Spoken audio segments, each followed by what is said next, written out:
Bonsoir Angélique Cauchy, bonsoir Rachel Flor-Pardo. Bonsoir. Merci d'être mes invités franc-parler ce soir pour évoquer votre rapport sur les violences sexuelles et sexistes en relation, sous relation d'autorité et de pouvoir. Vous allez tout nous expliquer. Vous l'avez remis à la ministre chargée de l'égalité femmes-hommes hier avec différentes co-autrices. Maïté Frémont nous résume les principales propositions et on en reparle juste après, toutes les trois.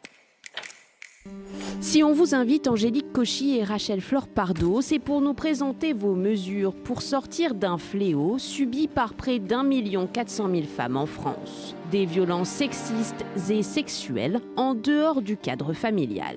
Donc voilà, on a finalisé le dossier et on n'a plus qu'à savoir ce que vous en pensez. Pardon, je me suis encore perdu dans ton décolleté. À chaque fois, elle rougit, j'adore. Ce spot télévisé avait été diffusé par le gouvernement pour sensibiliser sur un sexisme d'atmosphère et une emprise qui se niche, dites-vous, toujours de manière insidieuse dans certaines relations de pouvoir, comme vous en avez fait les frais, Angélique Cauchy, avec votre entraîneur de tennis. Et c'est le propre de l'emprise, c'est que finalement, je ne parlais plus à personne, il n'y avait plus que lui, j'étais obligée de me tourner vers lui. Et il était à la fois celui qui me complimentait, celui qui m'humiliait. Dans votre rapport, vous l'affirmez, aucun secteur professionnel n'est épargné. L'entreprise, le sport, la santé, les institutions politiques ou encore la culture. Oui, il y a un système patriarcal, il y a des violences masculines qui s'exercent dans tous les milieux partout et qui s'exercent d'autant plus qu'il y a un rapport de force, un rapport de pouvoir, un rapport d'autorité. Angélique Cauchy et Rachel Flor-Pardo, vous, l'ancienne joueuse de tennis victime, et vous, l'avocate, vous avez été missionnée par 6 ministres avec 4 autres femmes. Au travail depuis 8 mois, vous proposez aujourd'hui 41 recommandations. À vous, la parole. Et soyez les bienvenus à nouveau sur ce plateau. Je voudrais, avant d'en venir aux mesures concrètes, savoir, Angélique Cauchy, tout simplement, vous qui avez traversé l'enfer, vous qui venez de publier votre histoire, celle d'une jeune joueuse violée des centaines de fois à l'adolescence par son coach. Ça s'appelle « Si un jour quelqu'un te fait mal », c'est ça, te fait du mal, pardonnez-moi, chez Stock. Comment vous allez ? Comment vous allez après tout ça ? Aujourd'hui? Aujourd'hui, je vais bien. Aujourd'hui, je suis heureuse. Ça a été tout un parcours de déconstruction puis de reconstruction. Mais finalement, aujourd'hui, ce qui me porte, c'est de me dire qu'il ne faut plus que ça arrive. Et donc, c'est ce combat, finalement, qui est le combat de ma vie, de m'engager pour que ça n'arrive plus aux enfants et aux femmes d'aujourd'hui et de demain. Justement, comment on arrive à transformer son traumatisme dans ce combat-là pour protéger les victimes, pour prévenir de ça? Il y a une phase de perte d'identité où on ne sait plus trop qui on est. Et la question qu'il faut toujours se poser, c'est qui on a envie de devenir. Et j'avais envie de devenir finalement cet adulte que je n'avais pas eu la chance de croiser dans mon enfance. Cette adulte bienveillante, cette adulte qui essaye d'améliorer le monde. Et donc, c'est ce qui m'a porté quand j'étais enfant et c'est ce qui me porte encore aujourd'hui.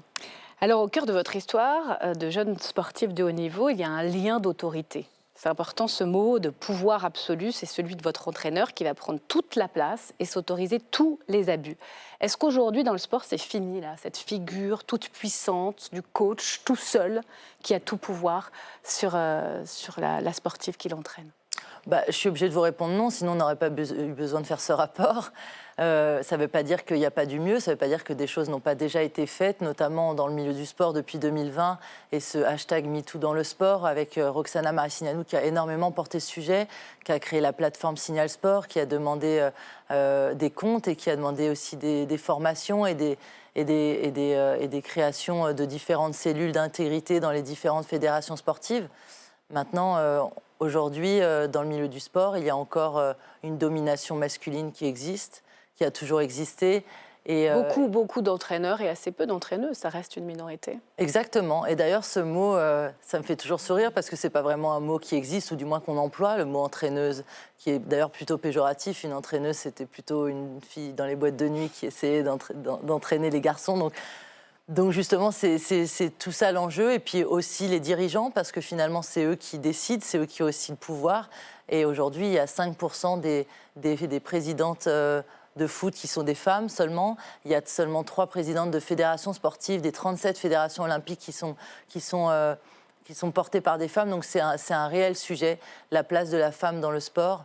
Et ça a été porté dans le milieu de l'entreprise. Et aujourd'hui, il faut aussi que ça soit porté dans le milieu sportif. Alors justement, c'est dans tous les milieux, les fameuses violences sexuelles et sexistes. Rachel Flore-Pardo, comment vous avez travaillé déjà, toutes les deux, parce que vous avez toutes des profils assez différents. Il y a une gynécologue, il y a une sénatrice, il y a une haute fonctionnaire.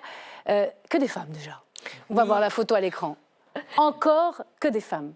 Oui, écoutez, je crois qu'on était 6 femmes. En tout cas, je crois qu'on partage la joie de s'être rencontrées les unes les autres. Je pense que pour chacune d'entre nous, c'était une expérience humaine très riche. Et en fait, on s'est chacune nourrie des expériences des unes et des autres. Et ça, c'était, je crois, très important dans cette mission parce que ce qu'on a remarqué, et ce qu'on veut mettre en lumière et ce qu'on veut dire aujourd'hui, c'est qu'en fait, les rapports d'autorité, de pouvoir, ils se retrouvent dans tous les secteurs sous différentes formes. Mais partout, en réalité, ils sont encore très largement déséquilibrés entre les femmes et les hommes et créent en cela un terrain propice à la commission de violences sexuelles. Ce que je veux dire quand même, c'est qu'on veut pousser chacun à s'interroger sur son rapport à son pouvoir. Parce qu'il y a dans la notion de pouvoir quelque chose d'intrinsèquement relatif. On a du pouvoir à un instant donné, dans un lieu donné, par rapport à une autre personne.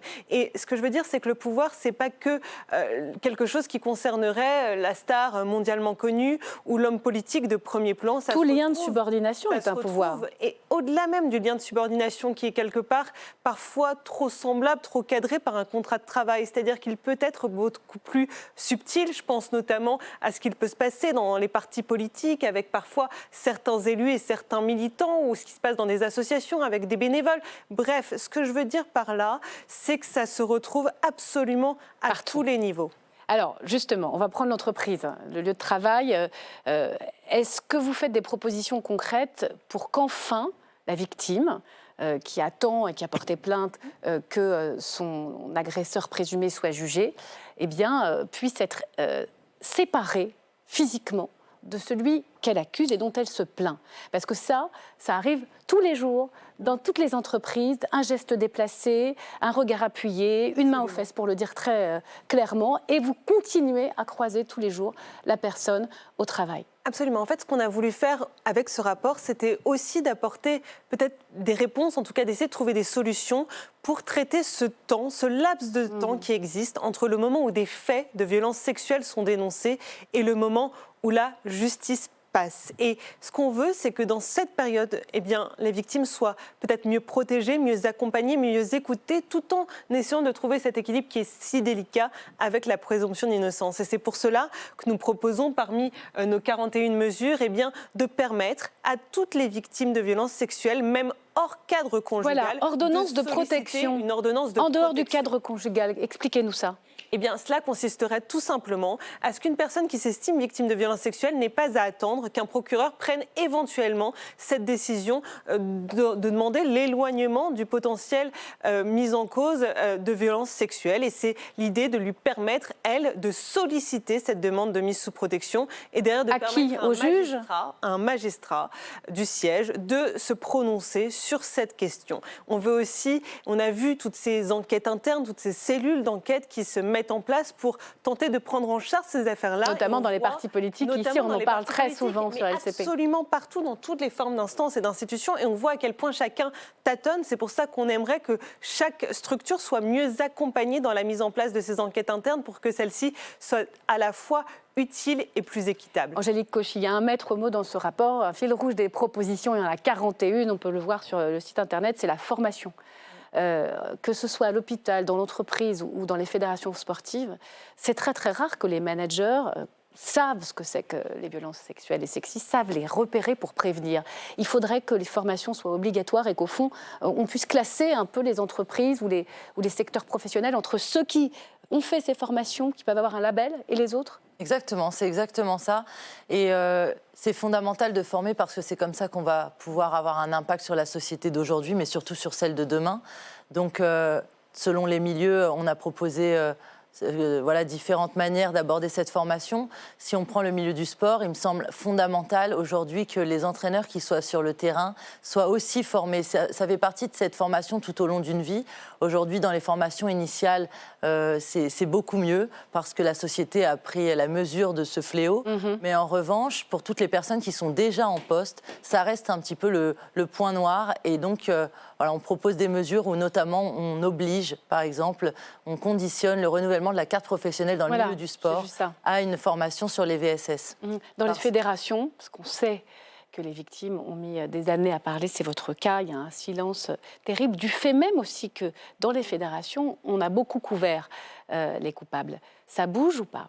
Ou est-ce qu'il faut aller tout simplement par davantage de sanctions, davantage de contraintes? Alors, jusqu'à il n'y a pas si longtemps, j'étais contre la sanction et la répression parce que je pense qu'étant enseignante, je suis plus davantage tournée vers la prévention. Il n'empêche qu'aujourd'hui, j'ai un petit peu changé ma façon de voir les choses parce que je pense que si vraiment on veut que ça change, eh ben, parfois on est obligé de sanctionner ou d'obliger.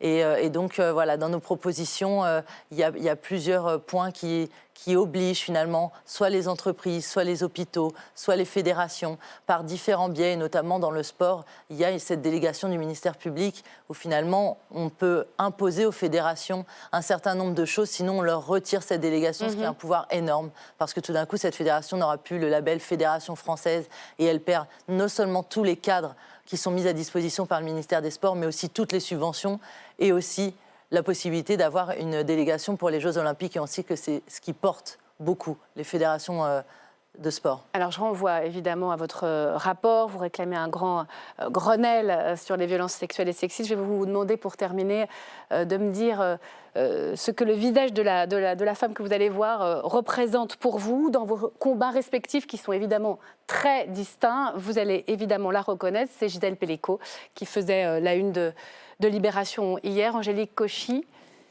Vous l'avez rencontrée, non? Non, je l'ai pas rencontrée. Qu'est-ce qu'elle représente? Parce qu'on sent vraiment que c'est une déflagration, ce procès, et au-delà, la manière dont elle tient face à ses agresseurs.